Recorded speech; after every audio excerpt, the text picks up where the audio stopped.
Welcome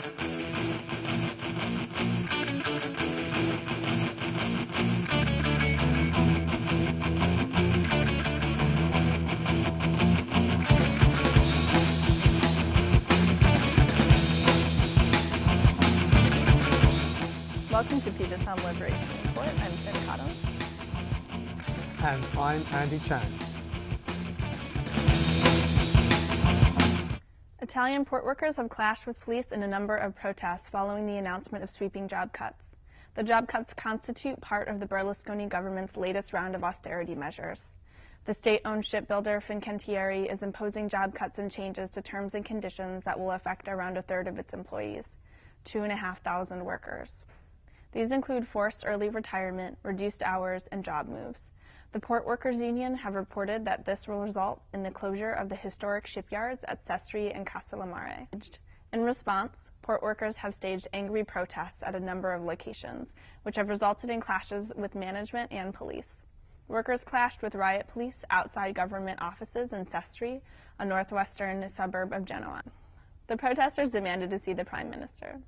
At Castellammare di Stabia, near Naples, workers blockaded officials, including the mayor and police chief, in their offices overnight. According to the local press, the building was damaged by demonstrators, who also decapitated a nearby statue of Garibaldi, the Italian nationalist icon. Fincantieri port workers also blockaded a highway near Sorrento and Campania. The company has so far stated that the offered changes are take it or leave it. Negotiations are scheduled with unions for the 3rd of June. Riot police have broken up the strike and occupation of Yusong Enterprise Factory in Asan, south of Seoul, South Korea. Around 3,000 riot police attacked 500 strikers staging a sit-in at the factory, which manufactures piston rings for Hyundai, Kia, Renault and General Motors. The majority of the occupiers were arrested, with the remaining strikers and their supporters being dispersed by the police. The raid marks a significant attack on a building strike wave in the South Korean automobile industry, which has seen several victories for labour, but also follows several years of mounting repression against the workers' movement. Hyundai had already suspended production of diesel engines at its Ulsan plant as a result of the strike action, creating a supply bottleneck, and had been threatening to suspend production of petrol engines as well. However, the Ulsan plant had been hit by strike action in recent months, initiating the strike wave which led to the Asan occupation. The end of 2010 saw a wave of strikes led by irregular workers, precarious employees with minimal rights, usually on short-term contracts and who earn an average of less than half the salary of permanent employees. A sit-in by irregular workers turned into a full-scale occupation after the protest was attacked by security guards and company thugs. The dispute spread to Chunju and Asan, and in Asan was met with significant violence during a prior attempt to organise a sit-in. In the wider context, the tight supply chains utilised by Asian car companies, in particular Hyundai, with its lean production model, have been successfully disrupted by workers taking strike action in recent years, most effectively in China. Support Amelia and Nicol. On Friday, May 6th, over 100 people, mostly young, poor, and angry, took to the streets in defiance of the Denver Police Department. They participated in a march called to confront police terror in the Denver metro area. As the march ended, a small firework was set off in the street. Police used this act as a justification to chase one alleged participant down an alley, where she was tackled and beaten by police. This person would later be identified as Amelia Nicol, a 20-year-old Colorado resident. She now faces charges including attempted murder. The demonstration was called to remember the deaths of Marvin and Oleg Gidenko, 2 people murdered by area police departments in the last year. Marvin, a homeless street preacher, died at the hands of 5 sheriff's deputies at a detention center in downtown Denver on July 9, 2010. After refusing to leave his shoes in the booking area of the jail, he was tackled, beaten, placed into a chokehold, tased, and kicked until unconscious. He eventually succumbed to the officers' brutal attack. Oleg Gidenko was shot in the head by Aurora police officers. Oleg was with several friends, allegedly drinking in a truck while it was parked in a lonely industrial park in Aurora. Police officers approached the truck armed, supposedly because they suspected the occupants of breaking into cars in the area. As the police aimed their weapons at the truck, one officer shot Oleg in the head. Another occupant, Yevgeny Straysar, was also shot and wounded.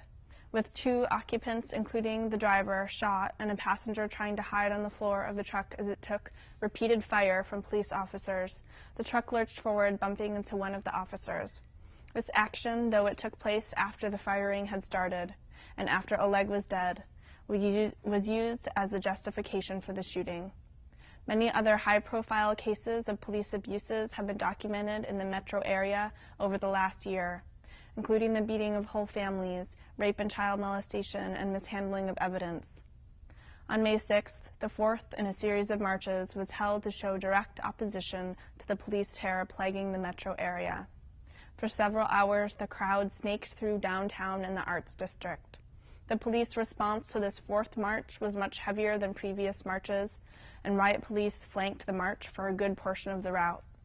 Despite the heavy police presence and attempts at intimidation, Amelia and Nicol would end up being the only arrest during the march. On Thursday, May 12th, news agencies in Denver area reported that Amelia would be charged with a host of felonies and misdemeanors, including 2 counts of attempted murder of a police officer, criminal arson, possession and use of explosives, and inciting a riot.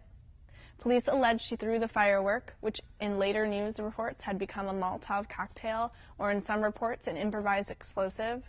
The small green firework had become a dangerous implement of attempted murder. Amelia is now confined to a jail cell in the Denver County Jail, held on a $50,000 bond.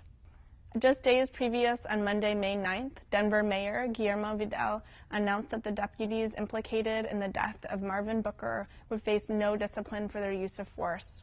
This announcement came after months of a public outcry in response to a September 2010 decision by District Attorney Mitch Morrissey to not file any criminal charges in response to Marvin's murder. The charges now filed against Amelia, in comparison to the legal response to the Booker killing, are being called a slap in the face of justice by local activists. The city of Denver has made it clear that the life of a black street preacher is worth less than the relative comfort of several police officers that may have been scared by a small firework. Amelia now faces over 90 years in prison. The Denver Anarchist Black Cross calls on all justice and freedom-loving people to mobilize for the defense of Amelia in the face of these outrageous criminal charges. For more information on how to support Amelia, it is available at denverabc.wordpress.com. A group of 7 anarchists are being brought to trial in Belarus after 7 months of detention. The anarchists have been charged with numerous serious crimes, including the organization of an illegal anti-militarist demonstration and attacks on the headquarters of the Trades Union Federation, a police station, and the Russian embassy. No one was hurt in any of these attacks. Initially, the 7 were charged with a single infraction, but after a major police effort, the charges multiplied. The attacks were claimed to be solidarity actions and protests against various national and international issues. The primary evidence against the detainees is based on the testimonies of 2 witnesses who had actually taken part in the actions themselves, but never got accused of the crime. During the investigation, more than 50 people were interrogated. The people interrogated have claimed harsh psychological and in some cases physical violence. The 7 detainees face up to 12 years imprisonment if convicted. This is a communiqué that has gone out from Greece with an urgent call for international solidarity. The purpose of this message is to inform you briefly about what is happening in our country and to appeal to an international call of solidarity to all anarchists worldwide.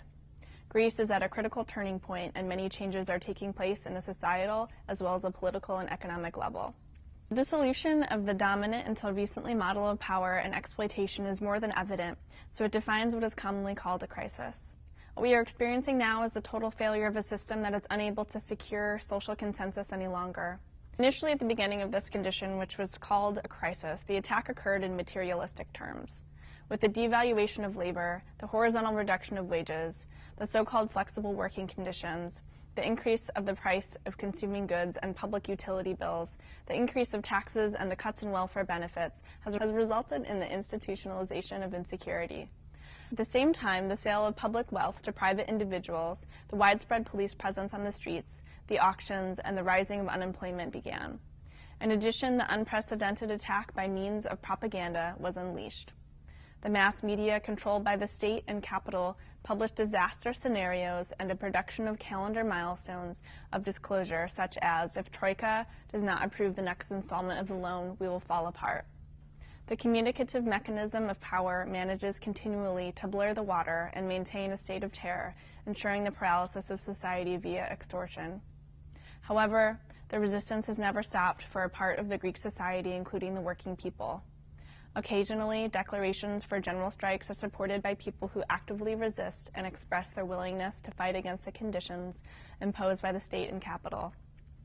At the general strike of May 11th in Athens, once again thousands of protesters marched and voiced their opposition to the Greek government's new antisocial measures, which affect the workers and the majority of people. During the demonstration, a big part of the protesters had passed by the parliament and were heading to an end, and the cops attacked without provocation and viciously the most radical demonstrator blocks. Anarchists and anti-authoritarians, neighborhood assemblies, rank-and-file labor unions, and extra-parliamentary left, beating them and firing hundreds of tear gas canisters until these blocks were dispersed. More than 100 demonstrators were hospitalized and some underwent surgery. Comrade Yanis was the protester whose health right now is in the most critical condition. Having suffered an attack by the cops, which caused severe head injuries, he was transferred to the hospital. After the doctors ascertained the severity of internal head bleeding, he immediately underwent surgery. He has been intubated in the intensive care unit since. His situation remains critical but stable. It is obvious that these attacks against strikers on Wednesday, May 11th, had a single purpose: to intimidate people who resist the attacks of power and the capitalist state. It was an act aimed at subjugating people that seemed to send the following message: stay home, quit, and be disciplined.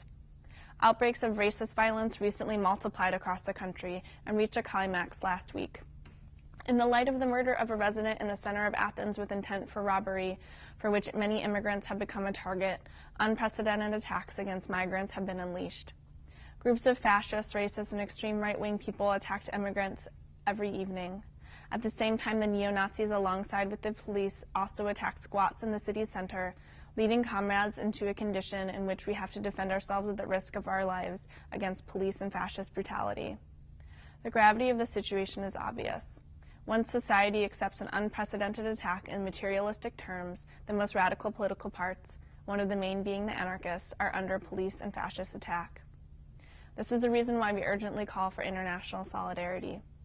Solidarity has always been a value of anarchists. We also count on it to support our struggles and fight back against the logic of isolation promoted by the state power. Now that the Greek people are experiencing an unprecedented deterioration of living conditions and anarchists are under attack, we need to see our comrades around the world to call for actions and stand in solidarity to our struggle by organizing events, demonstrations, marches, protests, by writing texts via word and actions, anything that the comrades deem most appropriate. Any expression of revolutionary solidarity will revitalize our spirit and strengthen our struggles. Organizing is underway for the 3rd annual Seattle Anarchist Book Fair. The book fair, which has gone from strength to strength, is part of the movement to revitalize anarchist voices in the Pacific Northwest, providing a great opportunity for anti-authoritarians to meet face-to-face, discuss theory, organization, and practice. This year, the event will be held at the Viera Project on August 20th and 21st. More information on attending, tabling, or running a workshop can be found at seattleanarchists.org. Thank you for viewing the Puget Sound Liberation Report. We'll see you next time. I'm Finn Cottom. And I'm Andy Chen. Thank you.